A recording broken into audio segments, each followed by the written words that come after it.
C'est un choc de culture moi, que j'ai vécu en arrivant, quand je suis arrivée au Canada et mes enfants étaient petits. Donc, au départ, c'était en tant que maman. Le choc de culture, c'était qu'on ne parlait pas forcément que l'enfant devait obéir ou qu'il fallait mettre des limites à l'enfant. Ce n'était pas le sujet du jour. On ne parlait pas tellement d'autorité. Pour autant, il n'y avait pas de bazar. Et puis aussi, il y avait des pratiques éducatives extrêmement différentes de ce que je pouvais voir ici. Puis un choc de culture aussi dans l'accompagnement des parents. Les parents là-bas sont très très accompagnés à travers les ateliers. Il y a beaucoup d'actions de soutien à la parentalité. Voilà, je crois que c'est là. Et puis cette différence entre une autorité qu'on essaie de promouvoir ici, ou qu'on essayait jusqu'à très peu de temps de promouvoir ici, alors que là-bas, on n'en parle pas. Et on a d'autres façons, d'autres pratiques éducatives qui permettent de résoudre tous ces problèmes que nous appelons des problèmes de limite ou de frustration. Il y a un concept qui est celui des styles éducatifs, qui a été étudié par une psychologue américaine qui s'appelle Diana Baumrind et qui décrit en gros 4 styles.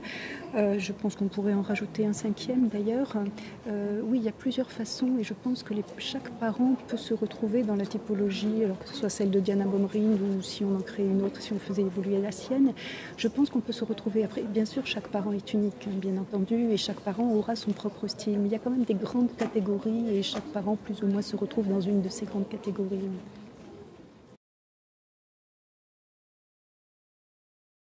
Je pense qu'on peut considérer les années 70 avec la psychologie qui est arrivée dans l'éducation de l'enfant et tous ces mouvements de compréhension de l'enfant. Je pense qu'on peut considérer ça comme ce que je propose d'appeler une première révolution éducative. Je pense qu'en ce moment, nous sommes peut-être en train de vivre une deuxième révolution éducative avec l'arrivée de ces nouvelles pratiques.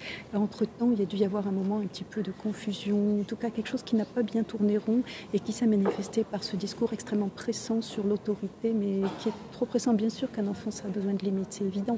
Mais pourquoi un discours aussi pressant? Et je pense que là, il y a eu quand même des choses qui n'ont pas été très claires dans notre esprit, chez les professionnels. Et voilà, donc il y a tout un mouvement évolutif comme ça qui s'est produit, que j'ai analysé durant cette conférence. Voilà. Oui. Oui, il y a des fois où, lorsque des parents sont confortés dans le fait qu'il faut mettre des limites à l'enfant, et ça tombe bien, de toute façon, ils ont la fibre autoritaire. Et ce qui se passe assez souvent, c'est que ces parents-là, on les laisse faire, ils sont autoritaires, donc ce sont des bons parents puisqu'ils mettent des limites à l'enfant, et du coup, on ne regarde plus rien. Et là, il se passe des choses qui, à mon sens, sont parfois abusives. Au nom de je suis ton parent, donc tu fais ce que je dis, il se passe des choses, l'enfant doit faire des choses qui ne sont pas forcément... je ne parle pas de maltraitance, je parle pas des cas qu'il faut signaler au 119. Donc avec tout ce qui est parentalité bienveillante, on est en plein sur ces sujets-là, puisque ça a intégré la communication non-violence, et notamment avec, au départ c'était Thomas Gordon qui a écrit Pour être des parents efficaces. Et donc tous les ateliers Thomas Gordon parlent de la communication non-violente entre parents et enfants. C'est quelque chose qui est vraiment extrêmement important et extrêmement présent dans tous les courants de parentalité positive.